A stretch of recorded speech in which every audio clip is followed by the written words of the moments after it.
అయితే నేను ఇందాక మళ్ళీ నేను ఐ విల్ జస్ట్ అగైన్ మళ్ళీ ఇంకొకసారి వెనక్కి వెళ్తా. ఇక్కడ మీకు సంబంధించినంత వరకు why this became that bigger rupture ఇక్కడ మీడియా వైజ్? ఇక్కడ రప్చర్ ఓన్లీ మీడియా. ఇప్పుడు నేను ఇప్పుడు కూడా చెప్తున్నా మీకు, మీడియా కూడా దీన్ని అంత సీరియస్ గా తీసుకుంటుంది నేను అనుకోవట్లేదు. ఆ నెగటివిజం అనేది కూడా అదొక వేవ్ లాగా వస్తుంది. అంటే ఎవరు పర్టికులర్ పర్సన్ వాళ్ళు ఏదో చేసాయి అనేసి వాళ్ళు ఎవరు అనుకోవట్లేదు అండి. We are all running a series of stories అవనండి, ప్రోగ్రామ్స్ అవనండి, అవి common because of your popularity, because of your super stardom. లేకపోతే అంత ఫోకస్ దానికి రాదు. 100% I can watch it, I can just guarantee it. మీరు లేకపోతే మాకు ఎయిర్ టైం వేస్ట్, మాకు స్పేస్ వేస్ట్, మ్యాగజైన్స్ లోని వాటిలోని ప్రతి వాళ్ళ మీద అయ్యారు కదా. ఇప్పుడు మీ వరకు వచ్చేసరికి ఏమైందంటే it almost not it looked and it reflected. మీరు లక్ష్మీ ఎన్టీఆర్ తీయడం కానీ, లేకపోతే వ్యూహం తీయడం కానీ, ఇవన్నీ కూడా అవి కంప్లీట్ గా మీరు వైఎస్ఆర్సీపీ అనే ఒక బాధ్యతని మీరు భుజం మీద వేసుకున్నట్టుగా అది will it not reflect like that అండి? ఇప్పుడు ప్రతి మనిషి irrespective of his standing in society he will be opinion. వాడి ఒపీనియన్స్ వాడికి ఉంటాయి. మనం పొద్దున్న లేగిస్తే మనం చేసేది మన ఒపీనియన్స్ ఎక్స్ప్రెస్ చేస్తాం. అప్పుడు ఇందాక డెమోక్రసీలో అదేనా, నాకు ఈ వ్యక్తి నచ్చే ఫ్రీడమ్ నాకుంది, ఈ సెట్ ఆఫ్ వాల్యూస్ నచ్చే ఫ్రీడమ్ ఉంది, ఈ మ్యూజిక్ నాకు నచ్చే ఫ్రీడమ్ ఉంది, అది నేను ఎక్స్ప్రెస్ చేస్తున్నా. That might not be like by someone else. ఉదాహరణకి నేను పెళ్ళి అయినప్పుడు నాకు ఇళయరాజా ఇష్టం, మా వైఫ్కి ఏమో గజల్స్ ఇష్టం ఫర్ ఎగ్జాంపుల్. ఎవరికి ఉండదు డిఫరెన్స్ అది. That is the nature of human being and especially democratic country. ఇది ఎక్కడ ఉండదు? మీకు చైనాలో ఉండకపోవచ్చు, నార్త్ కొరియాలో ఉండకపోవచ్చు. Separation of individual opinions against anybody popular or a kind of a powerful group అనేది లేని ఎక్కడ ఉంటాయి? ఈ కంట్రీస్లో ఉంటాయి. అవి ఆ కంట్రీ ఓకేనా మీకు? అప్పుడు దాంట్లో మీరు కంప్లైంట్ చేస్తే అన్ని తీసుకోవాలి కదా, అప్పుడు దాని తర్వాత అన్ని తీసుకోవాలి.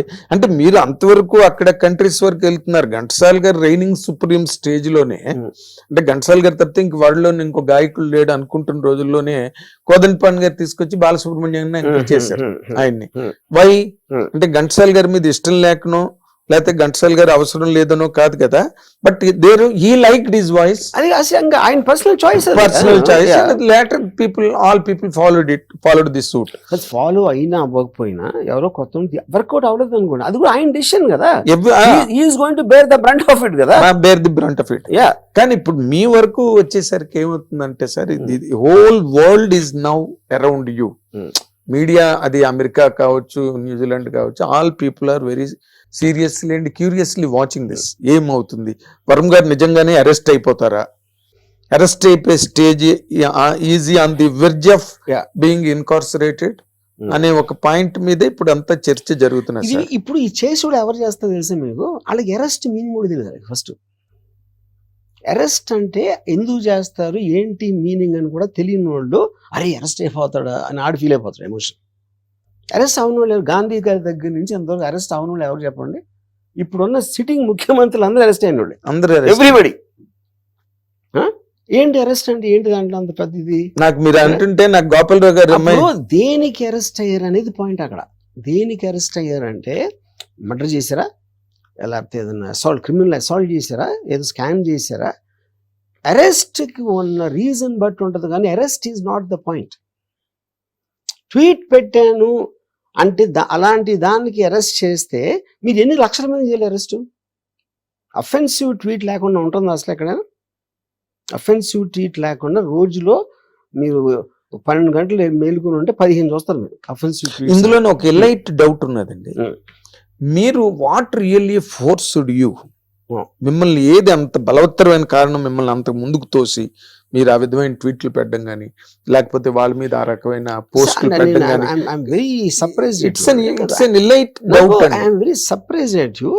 అంటే ఏమి నన్ను ఫోర్స్ చేసిందంటే, నన్ను ఎవరైనా ఎందుకు ఫోర్స్ చేస్తారని ఎవరైనా అసలు నాకు అర్థం కావట్లేదు. నేను ఎవ్రీబడి మీద, నా మీద నేను కూడా జోకులు చేసుకుంటాను.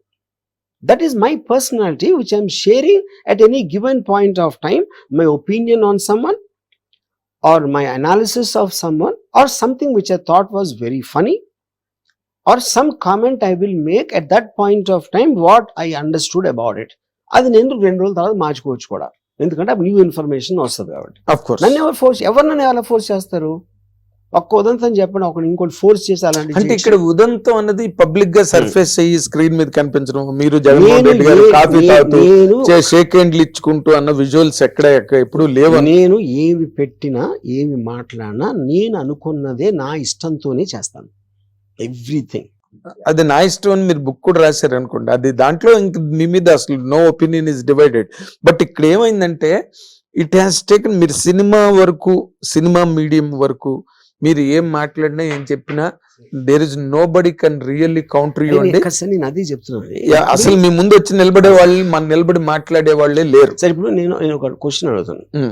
సుశాంత్ సింగ్ రాజ్పూత్ అని ఒక యాక్టర్ చచ్చిపోయాడు. అవును. టోటల్ నేషనల్ మీడియాలు, అన్ని మీడియాలు ఒక 6 నెలలు సంవత్సరం గడిపినాయి దాని మీద. అమ్మో, రిపబ్లిక్ బాలీవుడ్ అన్నారు, బాయ్కాట్ కరణ్ జోహర్ అన్నారు, ఇది అన్నారు, అది అన్నారు. అంత అయిపోయి ఏమేమి తెలుసు ఎవరికైనా? ఆ కేసు అసలు ఎవరికి తెలియదు. ఎందుకంటే అది ఒక వేవ్ లాగా వస్తుంది, మీనింగ్లెస్. అది ఎందుకు వస్తుంది అంటే ఎవరికి తెలియదు, ఏదో అలా వచ్చి వెళ్ళిపోతుంది అది. అప్పుడు ఏంటి, మీరు గుంపులో గోవిందలాగా ఒక రైట్ అయింది అనుకోండి, అందరూ నడుస్తారు. హరీష్ మీరు అడగండి దేని గురించి అరుస్తున్నారు, ఆ సబ్జెక్ట్ గురించి ఏంది అడగండి ఎవరినైనా ఎవరికి తెలియదు. అది ఒక mob mentality that also keeps coming into the social media. కానీ మీరు ఇందులో ఇంకొక చిన్న చాలా ఇంట్రెస్టింగ్ బ్లాక్ ఉన్నదండి. మీరు police after they approached you, ఒక్క 3 days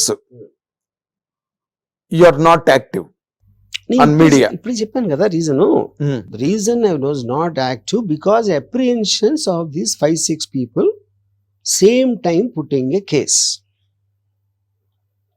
5-6 మంది వేరే వేరే జిల్లాల్లో అదే కేసు మీద FIR రిజిస్టర్ చేయటం జరిగింది.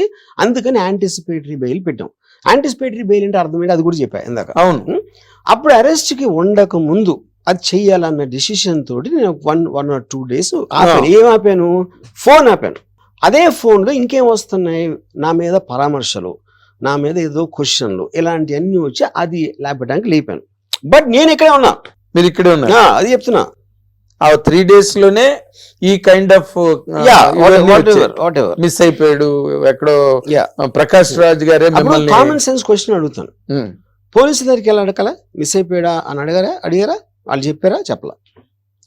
పోలీసులు నోరెప్పకుండా మీరు ఇన్ని ప్రోగ్రాములు చేసి థంబ్నెయిల్స్ అన్ని చేస్తే ఏంటి అర్థం? అది అంటే వాళ్ళకి ఉద్దేశమే లేదు.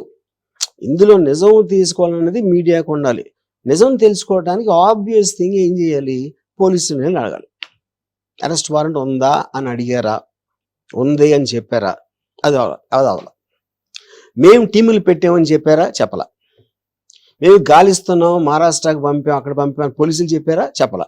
ఇవన్నీ వాళ్ళు ఊహించుకుని పెట్టుకున్నారు. అంతే. నథింగ్. అంటే ఇప్పుడు దీనిలో ఏంటంటే నేను గాసిపింగ్ అని దాన్ని నన్ను, బట్ ఎవరి పెర్సెప్షన్, ఎవరి తాలూకు కాంప్రహెన్షన్ దాని మీద మీతో ఎఫినిటీ ఉన్న వాళ్ళు చాలా మంది ఉన్నారు మీడియాలో. మిమ్మల్ని ప్రేమించే వాళ్ళు ఉన్నారు, మిమ్మల్ని అడ్మైర్ చేసే వాళ్ళు ఉన్నారు. వాళ్ళందరూ they have all come out with different kinds of things because you are not available. Because you are not. Verma is such a bold and beautiful person. You will only call, come on, you take the interview, take the content అని. ఇక్కడ point అలా ఏంటంటే sir, మీరు అది correct అండి, okay, అది కరెక్టా కాదా నేను మీకు నా కారణాలు చెప్పాను. అప్పుడు second immediate Ram Gopal availability లేదంటే నెక్స్ట్ అవైలబుల్ పర్సన్ పోలీసే కదా. అవును, ఎదురే కదా పార్టీలు అక్కడ. ఎగ్జాక్ట్లీ. పోలీసులు అరెస్ట్ చేయడానికి వచ్చారు, నేను అరెస్ట్ కాబోతున్నా. ఈ రెండింటి మధ్యలో ఒకళ్ళు లేనప్పుడు వాళ్ళని ఎందుకు అడగరు? మీరు చెప్పండి నాకు. ఎందుకు అడగరు అంటే న్యూస్ అయిపోతుంది. వాళ్ళు లేదు అంటే మీకు మళ్ళీ మెటీరియల్ ఉండదు పెట్టడానికి అక్కడ.